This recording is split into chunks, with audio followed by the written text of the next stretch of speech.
हम रही एगो नया नया आई रहनी तो घर में जल्दी जल्दी खाना पीना बना देत रही। पुरानी आदमी खा के जोन काम करे के रहे करे खातिर निकल जात रहे। एगो आइल वाली महारानी जी न एक तो ना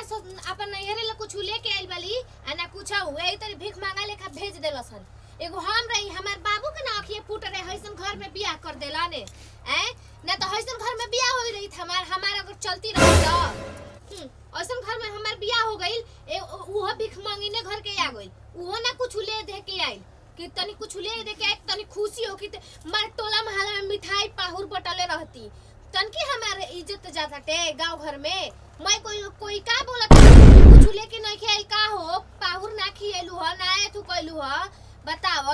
बियाह के बेरी हितनी से दे देला सन अकड़ा और बकड़ा और बस हो गई। एगो ई बात आइल बारी त लगता महारानी जी सुत रहतली काम धाम त इनके बाना सुत रहस आज हमहू खाए के परोस के दे देम जुरा जइबू एकदम बढ़िया से नतिया के बेटा का दिन भर बकर बकर कइले रहतन एकदम तरह बुझात मैं खेना करतनी हम रहनी माने जिंदगी भर हम ही खा बना के खियाई। और तो का हो लेने हराइल बड़ी थोड़ा सा परेशानी होई अभी नया नहराइल बे तो नया नहर अपन छाव भाव ना दिखावे के चाहत रहे। अरे उनकर अभी समझ में नहीं खेलते हैं ना ऐसे तो रहुआ जैसे बोलो तनी जैसे लाते के राउरे मेहरारू होई पूरा पटिशन लेके लड़तनी हम भाव दे कर तारा अपना से दिमाग नहीं खेल तो रहुआ जाना तनी कि हम भावा के कुछ कह नहीं सके नहीं तो हमरा के बोले दी ना बोलम तो जिंदगी भर हमरा हड़कुलिया बजावे के पड़ जाई। देखो ऐसे मत करो अभी कुछ दिन उनकरा के अच्छा से रहे तो फिर ओकर बाद तारा के हो जे जब तनी बाजार है कहबू तो कुछ ले ले माने शुरू में तो आईनी तो माने राउर भाई के तो हम कपड़ा लता खाना पीना सब कइबे कइनी है अब राउर भवा हो के कपड़ा लता खाना पीना कुल करी ना इतना नहीं क्यों करे के तो बोल द तार बहिने नु लगी हां तू बोल द कि देखो ऐसे मत करा जाए थोड़ा सा मिल बांट के चली के हमनी के इनके घर परिवार बाटे। अरे तो एक के बार आदमी समझावे लगे हैं कितना समझाई हमें 2 दिन से तो समझाते बानी। अगर बाबू हमरा सुनी तो कितना उनकरा दुख बाबू आज खाना मांगे हन त का जन का खई हन ई सोची ठीक बा भैया तारा जोड़ तनी तारा जोड़ बुझाए तुम तू कर हम जा तनी बाजारे बतावा कौन चीज लाई तारा के कुछ लावे के ना हमरा कुछ नहीं खिलावे के इधर मतलब हर दिन भर मुंड खराब रही के जान देखा धनिया खिसियानी ना सुबह सुबह जाता रहा बना के उठनी जाता रहा बिगाड़ के अच्छा ना करे के माने हाथ ना डीम डाम से ओनी सूत के उठ के डीम डाम कइले बानी माने अपन जतरा खराब करे खातिर ना मन तू बैठो तो हम जाता नहीं ठीक बा तोरा जान को जाई तू करियो हमरा जाए तो पहले हम बाजारे जाई जा तार कोनो काम बाटे सूत के उठबा जब ले चल दे तू बाजार में घूमे तू बाजार में ना घूमे जेबे तब तार पेट भरी करे नि का करेला बाजारिया में जाके ए आदमी के पानी ना मिलल हो चाय नहीं के मिलल आदमी भोरे भोरे रहत रहन में सास के त देत रहनी कि हमारा वाले सास से खा पी के जुरा देत रहली। अरे सास मर गइल बे त सास के बदले में हम ही ना ओकर सास बनी सहूर बाई को पैसा के कोना में घुसल बिया बताओ इतना देर से चिल्ला तनी दूसरा तल्ला जो लजाइयो के निकाल जाए बनी चाहे ना बनी हम कोई के जीमा नहीं खिले के जान जैसी मां मन छोटा ना कहिए समझ गेली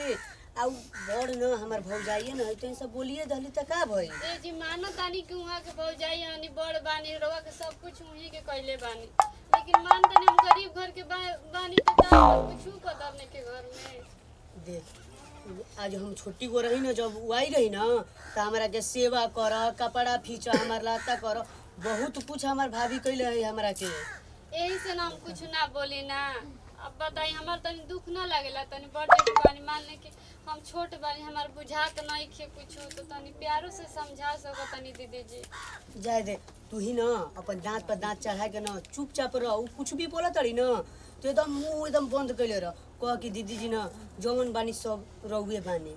कल बाबूजी के पानी देत रही तो कहतनी कि 10 बार चिल्लाइला पे एक बार सुनाता बताई तो बाबूजी लागतनी हमरा पे चिल्लाया हम निक नहीं लागत ना। अब हम बात तोर हम समझ सकत हई कितना तोरा बुरा लागत होई लेकिन बुरा माने के कोनो बात नहीं के बाबूजी का कर सके पूरा नहीं भइल कहां हो बाबूजी का आधार भेबर हम सरे आय का तो विदेश जात हई का इजा बैठ के बतिया त समर्थ मेरा रे कुछ ना हो बाबूजी हां उहे तनी बाबूजी बोल देली ह ओकरा के त हम का कइले इतना माहू डंठनियर हो गई बे। मैं गांव के मेहरारू के बात सुनत हिया कानवा ओकर भार दे बैसा। चिल्ला न थो मगर पड़ोसियो सुनिया सन का कहियो सन कि रोज हनी के घरवा में झगड़े होत रहेला। के पड़ोसी से हमरा का मतलब है? वो हमके खाए के दे था कि मार क्विंटल के क्विंटल बोड़ा हमार पहुंचावा था घरवा बाबूजी में। जाय दे हमारा वजह से रउआ सब मत इतना बोली तू जा। पतो हा घबरा जा। जब ले हम जिया थे ना तब ले तोहरा पे आग कोनो देखा दिया सब आग समझ के निकाल के कली गोटी खेल जाई 1 सेकंड में। के कर जब ले आंख दिखाई ते का चल अरे बाबूजी लाई बैठ बैठ ना हो। बाबूजी आगे। के पहन लिया तो पहन लिया। ना ना ना अबे घुरवा के घरे कोई नहीं ना मरचा चुकड़ो देना सब बढ़िया से पी पा के नहीं कोनो बात ना। अरे वे काम बाटे दीदी वो पतो घर में बारिश न अपन ना पिए के तो दूसरा घर चल जाला पिए पानी। जितना बना अरे बबुआ तो के का पता अबे तो बच्चा होगा समझला ना। अबे अबे दुनिया देखले नहीं खा अबे खाली गांव देखले हवा दुनिया देखबा तब पता लगे। ठीक है कहत रउआ से बाबूजी। पति आई जा। कनी का बता ये बाबूजी हम का कोई आते न लो रोज रोवत रहती है वो गावत रहती है जब आओ तो न तब ये बात कहत रहती है कि दीदी जी हमके बोल देनी है हौ बात लेके ये करा तो समझे के चाहिए कि मिलजुल के रहे के चाहिए आए घर में कर कर कर कर के तो लागत है ना कि अब विनाश होखे वाला बा। हमारी ये समझ में आवत है। भौजियो को उत्तम मध्यम तरी ना बुझाला कि चलो छोट बिया चलो केहू तरह करत हिय न। एगो बात कही बढ़िया से ओकरा के समझा दिए ठीक है आ कह जाला घर दुआर रह जाला ना तो बढ़िया से रह जाला कुल्हाला गुड़ी ना कल जाला आ मिलजुल के रह जाला ठीक है जो घर में जो जाई हाँ हाँ समझा दिए बढ़िया से जो जा तू समझा दी कहीं ये डक न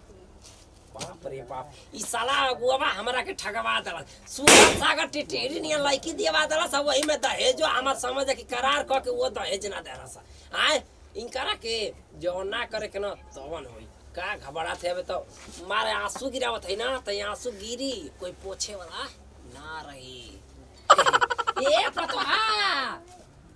पतहिया एकरा माई के लाइक है हो कभी कभी कोमा में चल जलका। बड़ी चुपलूसी बतिया होता नहीं आती हरी देखो तो नहीं रहुआ के पानी झाड़ा पानी मारता नहीं पानी देर पानी मार के जैसे हीरोगा बने देखो हम एक दिन रहुआ के तेल पानी मार दिया सुन चल जी मुंह पर टंगा जाए। वो बात सही कहत नहीं रे रहुआ कुछ सोचा तनी ओकरा बारे में कि नहीं की सोचत सोचा था पूरा सोचा था कुछ नहीं कि रहुआ सोचत रहुआ के त हे करा घरे हो करा दुआर खाए से त फुर्सत मिली ना। अब का करबो 4 गो से लगा ओह नो कैसे हल्का फुकना डर सालो की ज्यादा तर करेरे रस दलो ए भांजी रहुआ तक जानते बानी कि हम कैसन एकदम काली नागिन हनी हम त डसन त कहीं पानी तक ना पी सकेला कोई धीरे धीरे डोज देवो तनी अब एके हाली करल जी तो शौक न हो जाई। ये बात सही कहा ठीक है तो बढ़िया से समझ लो ना अब बढ़िया से डोज दे दिया तेरे मावत है ना तनी तो हर दिमाग बहुत चलेला ई हम जानी ना कि तू लक्ष्मी नहीं हमारा खातिर पतो आओ हे बाबूजी हमरा रे पतो हनी हां वो तो अरे हमरा अंगवा गांव कोनो गलिया में के बोलिया सराड़ी आ एकदम छोटा नोच ले हम तुरंते मरी ज्यादा हम जाता नहीं ठीक है बड़ी कैसे मरद मेरा नु कोन्ना में घुस गइल वसन घुस जा देखत तनी तेहू अपन मेहरारू को कोई दिन पहलवारी करत ले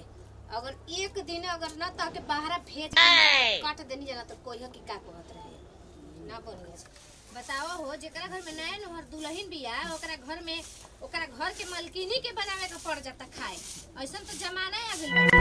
चावल दी रउआ हमेशा हमरा के बोलत रही ना बताई त ना बोली ना तेकर मतलब ये ह। ए दीदी जी के नानी तू कर देले रह तू भरे भरे कुल काम आता हमरा ना हो करे के पड़ रही हमरा त खूने सुखवा देतलिस रे तू देखी दीदी जी बड़ जेठ बानी राउर लिहाज करत न त हमरो मुंह बा बोले के काहे ई मुहवा आशिक शांत भैया रखा अरे आशिक भैया अरे भौजी आशिक भैया कहाँ बड़न बैठी रहुआ त मागू कहीं के हमनी घरे के एकदम लाता किरिए खा लेले बनी कि जइबे ना करम बड़ा सुंदर लगा तड़ू आज देखे में। हां ई सब रहुआ भैया के ना कमाल बा किरिए पट भिखारी घर के थोड़ी आनी अरे 2-4 गो नौकर रख ले तू हो आ सुनी ना भगवान करस कि ओइसन दिन हमारा आवे हाँ। हम घर नौकर 4 गो हो खसन हई माटी से एकदम पक्का बन जाए एगो आशिक भैया के लेके 5 गो अच्छा अरे भगवान करे कि 5 गो का 6 गो हो गए कोई नहीं तरसे के बाजी हम मरद इतना सोना देखी लेकर दीदी जी सुघर बोली मत हमरा बुझाता है का भइल तारे कोची कहतनी हो चुपचाप रहलू 4 गो आदमी हमें दिखावे लागल का ए चुप रह आतना इज्जत करे तनी तब हम अरे तक फेल करवाए वाली साला तोनी के जब आवत नहीं तब किछिए स्टार्ट रहता हटाई अब कि दुआर छेक के खड़ा का हो गेलू लाज शरम त नहीं थे तोहर तो पुराना फाटिए जई जब देखत नहीं तब लड़ते रहता हां त इन करे के कोई ना बोली हमरे के तो बोले वाला सब कोई बाटे त हम ही ना हम घर में खाए ना बना ले ओह नो काहे खाना बनाओ का करत रही हम ही खाए बना खियाई सबके काहे तू ना बना सकत रहलू जाती भैया जी अब तू तो बोला मत जहिया से आइल बड़ तोहर नौटंकी हम देख रहल बानी भैया हम की कहत नहीं बोलिए ही तरी आज रउआ अपन नेरानू के मुंह देख के हमरा के लगन रह गए साला सब है करे चल का हो भैया जब देखत नहीं तब समझा के नहीं खेला के एकदम में बाबूजी का समझे तब तू ना समझा सकत रहो एकरे के कतना समझे भैया जी आराम से तो बतिया हो सकता ना काहे के मारे के लिए के जरूरत नहीं बताई ना का घरा में होता रे मर तो मारस मर के मारस जी कितना दिन छिपाई बहुत नाम छिपाई पर बहुत से तरह देख ले बड़ा आदमी आके डोंट बोले वाला ढेर मत बोला कम बोला तू ही फैसला कर का करे के बा का ना ढेर दिन हो कच्चा कच्चा घर में ई बताओ अभी खाना नहीं के बनल अभी तक अच्छा त खाना नहीं के बनला त माटी सरू खा के जा काम भाग ली चौरा हम तो दिन बिताते में सुनी जी जब बात ने दिक्कत बना तो हम जाते नहीं यार हम ना रह में जी के जल्दी रोज घर में कला बच रहा तो दिमाग खराब हो जाता है देखला देखा दे ना समझे जाई तोहरो चुप रहे के ना चाहिए एक नंबर की घाटीहीन रहा है समझ गनी हैं लगत रहे नैहर में सूट उठा के पूरा पैजामा उठा के गली में लड़त रहे लड़की ना रही तो भाग गई आज तक हई कोड़ा बाहर निकलल बेटे ना हमारे बोलना के मतलब ई ना होला कि मान ला कि कपार पर चढ़ जा वाह रे भाई वाह आज तेहू बोल ले मेहरारू तो रोज बोल के निकलियो गई आज तेहू बोल ले जाय दी मेरा रुआ के जाके हो हई अचारवा पकड़ी ना तो उधिया जइयन कहीं हां तो पकड़बे ना करम मेहरा रुए तो साथ फेरा लेके ना शादी कइले बानी मनबे ना करो तो ये सारे कइले हवा त जा देखा के तू हेरा जाई जाके तो बंदा समाज सा जाओ हाथ कोई आई हो धर लाठी जो कर तो कर हां तू ही करवा मामा हम करवा थई सारे चला खबर मेरा जात न बानी हम अरे बाप रे बाप ये तो पूरा फुटबॉल ले रे हर बार चल गिरा सा अरे दादा ओ दादा ए कनी है ना बाबूजी अरे ठीक त कइली रे लागत अरे देखनी है रउआ घर से कोई से भागे में एकदम गोड़ टप चली लागल हां त चाहते रहनी कि गोड़ खाली बहरी निकाल दे ओकरा बाद देखत कि कैसे घर में हमरा घुस जाई घर में नहीं के घुस देवे के ठीक बा अरे वो देवर बबुआ के हम फुसला ना ले में वो त हमरा हाथ में फुसला के बियाह दूसर करावा दिया ई बात सही कहत ई अतरी त है करके मोटर के हमर कपार पर जे ई होके त हम एक नीचे अरे रुकी है घरों गिरी तरह ढका जाई बनवा दिए करा के तब मोटरी भर मिली मटिया में हमरा बाबू ले हाथ ना ले लेनी आज तक हां चल लगलू ये कुल करे करे ए तनी गरम पानी का तनी लिया तो तनी खोखी भइल बा मैं तबीयत खराब हो गई बानी यार तनी